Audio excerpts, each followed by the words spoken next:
We have reached the part of the podcast where we're going to talk some horse racing. Who better than come on than Gino Bacola from the That's What G Said podcast. Gino, how you doing this evening? Doing very well. A couple big days coming up, fingers crossed, at Belmont. You and I are recording on Thursday night when we're talking, and they canceled Thursday because of all the weather, the bad weather and the fires, more so that were coming in from Canada and all the smoke that filled. Baseball games got canceled on Wednesday. Looks like by Friday, things should be cleared up. So hopefully, fingers crossed, everything should be good to go for Saturday. I'm hoping. Weird situation. Those pictures online are absolutely crazy. Yeah. A couple of friends in New York, they didn't even leave their place. They said it's just really weird. We're gonna obviously go on the assumption they're gonna be running and everything while we're doing this. What we're gonna do is we're just same as last time with the Preakness and the Kentucky Derby. Just going to go through, ask you who you like, and then Bookmaker has some head-to-head matchups on. Interesting to see your thoughts on there. 9-horse field, 1-horse, Tappet Shoes, morning line 20-1. To this horse, do I want to put it in my pick 4s and 5s, or is this a horse to put underneath, or is this a horse just a little underneath horse? He's in a little bit tough here. He's definitely going to have to run the best race he's ever run in his life, by far, to compete with these. He was second behind Red Route 1 in a race called the Bathhouse Row back at the end of April. He's never even been in a graded stakes race. So in this race, it's a tough spot for him. Now, he doesn't have a whole lot of bad races recently, and he does have a little bit of tactical early speed. I could see him sitting third and maybe, or in that top flight, and maybe being a part of the pace. So he could have an impact in the race. I don't necessarily love him in here, though. I think it's a tough spot for him. I could see him just maybe being more forwardly placed. The 2-horse Tappet Trice going off at 3-1 in the morning line. Yeah, he's the horse who's been one of the better horses in this group throughout. What's good about this field is we probably have like the 3 best horses for the last few months in this group of the 3-year-olds. Forte, Angel of Empire, and Tappet Trice were kind of consistently at the top of the division, and they're all going to be in this race. So it should be a really strong race in that sense. Tappet Trice was a horse who you always just felt like the Belmont was going to be the best race for him of the Triple Crown races, the way he's built, his running style. The Kentucky Derby, where there's a bunch of horses and you have to shift around, he's not all that maneuverable. He's not necessarily the most athletic. He's more of a big, sort of longer striding horse, and this track should play pretty well for him. All that being said, I don't necessarily love him. Like, he wouldn't shock me at all, but I'm probably the coldest on him of the 3 favorites. Would not surprise me at all. I didn't think he had a little bit of traffic trouble in the Kentucky Derby, some good late, and he had some, got going to the outside. He angled out. Pletcher has won the Belmont 4 times. His rider has also won the Belmont, but yeah, I just like others a little bit more. The 3-horse Archinato at 8-1. I think we're going Arcangelo with the number 3. I tried. You did. So this is cool because Jenna Antonucci is his trainer. She would become the first female trainer ever to win the Belmont. His rider, Javier Castellano, he was the rider of Mage, who won the Kentucky Derby earlier this year. So he rode Mage in the Derby and the Preakness. Mage isn't in this race, so he gets to ride someone else, and he is on Arcangelo. He's a very interesting horse. I will be using him in like pick 4s and pick 5s and stuff like that. He's peaking at the right time. He is sort of a later developing horse, so he wasn't even in the Derby. He didn't have any Kentucky Derby points. He ran in the Peter Pan, which is a prep race at Belmont. So that's a major positive for him. He has a prep race at Belmont. So he's run over the track recently at the meet. He has something that nobody else in this field can say, that they've won over this track at this meet currently. I think he's a player. He's going to be making the 3rd start of his form cycle. He's just a horse who continues to improve. Those are the horses who I like in here. I think I have him picked 3rd, and I'll be using him in almost all of my pick 4s and pick 5s. Now, generally speaking, jockeys have their choice, is it, of rides? Yeah. Yeah. They get offered basically the owner's pick, right? So the owners get to decide who they want to ride their horse. They go ask the jockeys, then the jockeys will make the decision. So if Javier had his choice between which horse would he have picked if he would have stayed with Mage. You would have stayed with Mage. Especially because just probably, and in particular, because Mage had just won the Derby too. I think he would have stuck with him after that big win. No, what happens a lot of times, though, this is a good question and it's kind of interesting. So what happens for a lot of jockeys, certain jockeys will ride a lot for certain trainers, right? Like that'll be their go-to rider. You'll always see, Chad Brown and Irad Ortiz Jr., and you see combinations where that that's his go-to guy. So sometimes Irad will maybe ride a horse that's not quite as good, but is the Chad Brown horse, because it makes the most sense to stay with that barn. That's all your business, right? They're going to put you on all of their best horses. You'll see that sometimes, but most of the time, I think the jockeys get together with their agents. They really do try to pick who gives them their better chance, especially in a big race. It'd be very cool for Javier to win 2 different Triple Crown races on 2 different horses. Number 4, the National Treasure. Now, he was the Preakness winner. He went wire to wire in the Preakness. This field is way tougher than he faced in the Preakness. He will again be forwardly placed. He might be the horse to catch. I do think in this field, with the presence of the horse we're going to talk about next, Il Miracolo, possibly even Tapit Shoes, I think National Treasure will get pressured a little bit in here. I don't love him all that much. He actually looked like he was beat, and he was headed. Blazing Sevens got by him late in the stretch, but National Treasure battled back and ended up winning the Preakness. Can't take that away from him. I think this is a much tougher race. I think he'll be facing the toughest field he's ever faced. He honestly might be facing he's already faced Forte previously in the Breeders' Cup Juvenile. This field, including Tapit Trice and Angel of Vampire, by far the toughest field he's ever faced. So for me, I'm a little cold on National Treasure. Now, the 5. I'll help you here. Il Miracolo. There you go. Miracolo. Okay. He is the longest shot in the field. He should be about 500 to 1 if odds went up that high. If you're looking at any type of speed figures, he is nowhere in the same world as the rest of the field. He won his last race, and they put the blinkers on him in his last couple starts, and he showed more speed. So he could be a really big presence in this race because he might make it difficult for National Treasure. He could really impact how the race plays out. I do not think he's good enough to win. At the draw, when they picked the post positions, they interviewed his owner and they asked, "Why did you decide to run in the Belmont?" He said, "I love to gamble." So hey, shout out to the owner, just taking a swing. He would have to run so much faster than any race he's run in all 10 of his races, and everybody else would have to regress a bunch in this race. It would be pretty crazy. What you're saying is for him to hit the board would be a miracle.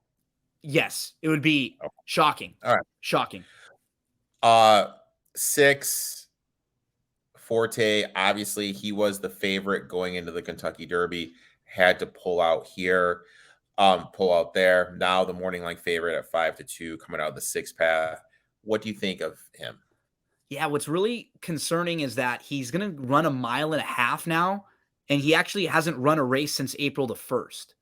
Missing that Kentucky Derby race really is going to impact his fitness level going into this race. And that's what scares me because, you look at the rest of this field and everybody else in here has a race in May or in very late April. And he's going to be spotting fitness to everybody else.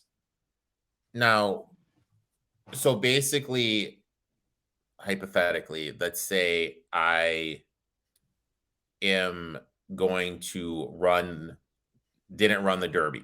Okay. Like my horse, like I have a horse, I'm targeting it for the Belmont. I didn't run the Derby. So I would have how many races this calendar year going into this race? So that's Arcangelo, for example. Arcangelo. I always say it both ways. Arcangelo didn't run in the Derby, but he ran in the Peter Pan.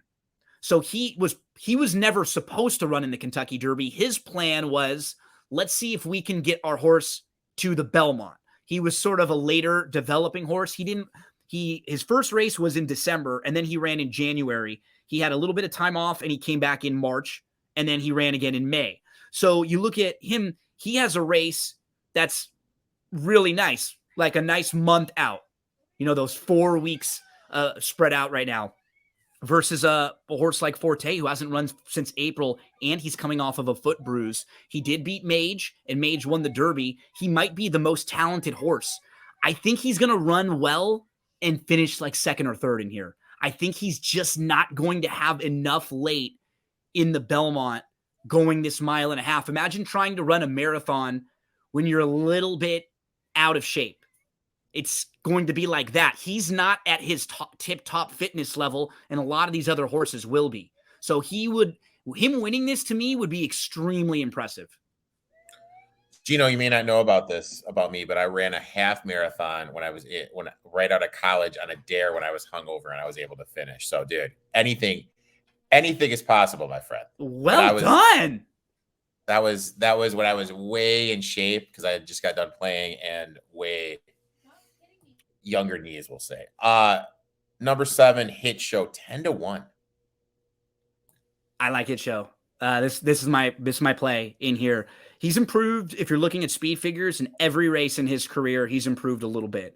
His Withers win was very good, and at that point, he was one of the better horses, and that was a really impressive victory. And then he took a little time off. So in the Wood Memorial, he drew the outside post, had a little bit of trouble in that race. He finished second. He lost to a big long shot. He still should have won, but then when you look back at it after, you can make some excuses why he may not have. And then in the Kentucky Derby, I thought he ran really well. He finished 5th. He drew the rail, which is kind of tough in the Derby, but he showed me that he's like a little bit versatile. He's tactical. He's a little more handy than I thought he was. And if he can improve just a little bit more, he moved early into a fast pace. I thought he held pretty well. I like him in here. I like him quite a bit. Hit Show is going to be my play. Is Franco still on him? Because Franco ran him in the Derby, right? Yep. And he won the Belmont when the Belmont was rescheduled during the pandemic. The Belmont was actually the first race a couple years ago. So he has a little experience. And Brad Cox, we know, has also won the Belmont. Because it was going to be Tyler Gaffion. I hate that jockey. I was immediately going to not play. No luck for you there. I hate Tyler. The number 8, Angel of Empire. Yeah, he's a major player in here. I had him. I have him second. He's just not done much wrong throughout his career. He'll add the blinkers, which is a little surprising when you see horses that have run well repeatedly make an equipment change. But they'll put the blinkers on for him.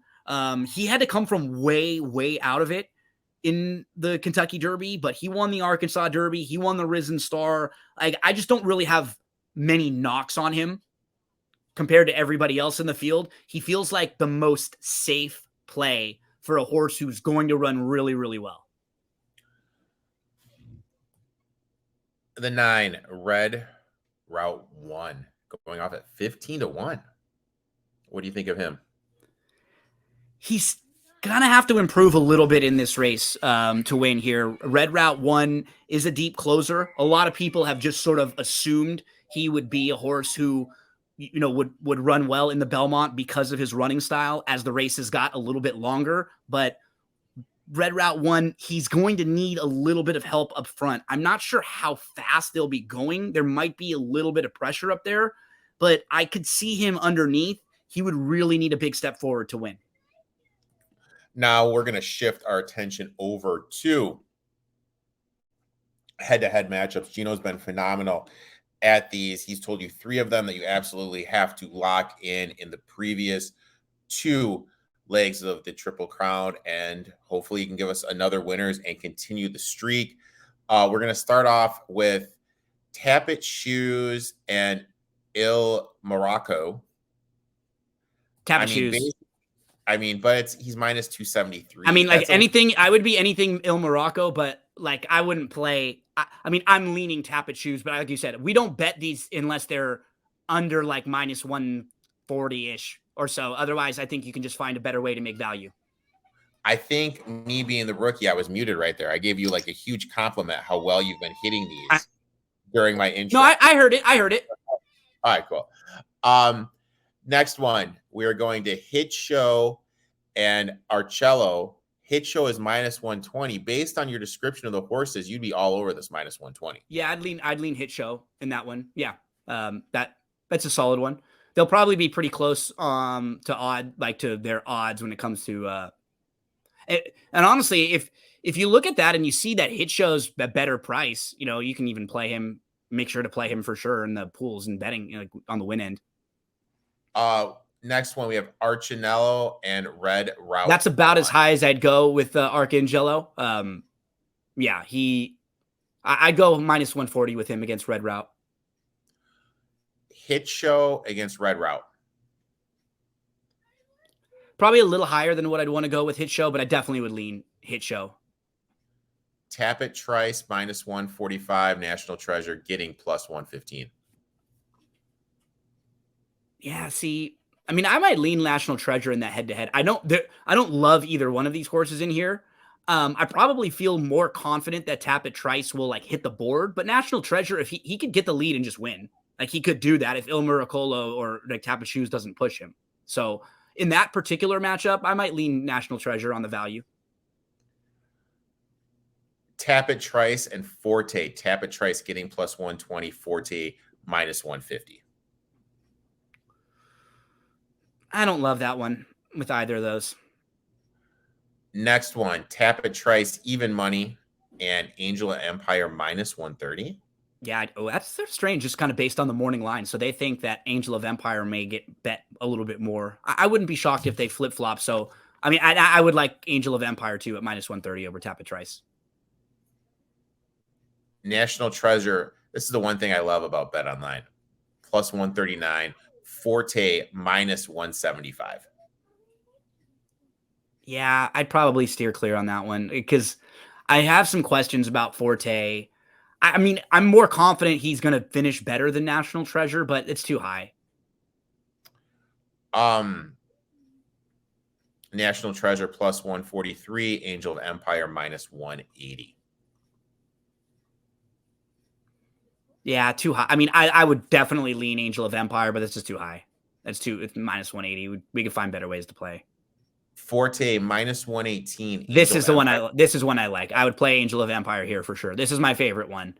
In anything close to a head-to-head, I just feel a little bit more confident about Angel of Empire finishing this race strong than Forte with the missing some of the training and the couple of weeks, the veterinarian scratch and just the foot bruise and no race. So yeah, that's my favorite one we've seen so far. Now this next one, I mean, it's Tappet Shoes minus 273 and Miachola plus 210. Yeah, I mean, this is I don't want pass. Yeah. Hit Show. Did we do that one or did I mess up? I lost track, dude. I think go down. We went to Tappet Trice, Angel of Empire. Yeah, I think we got.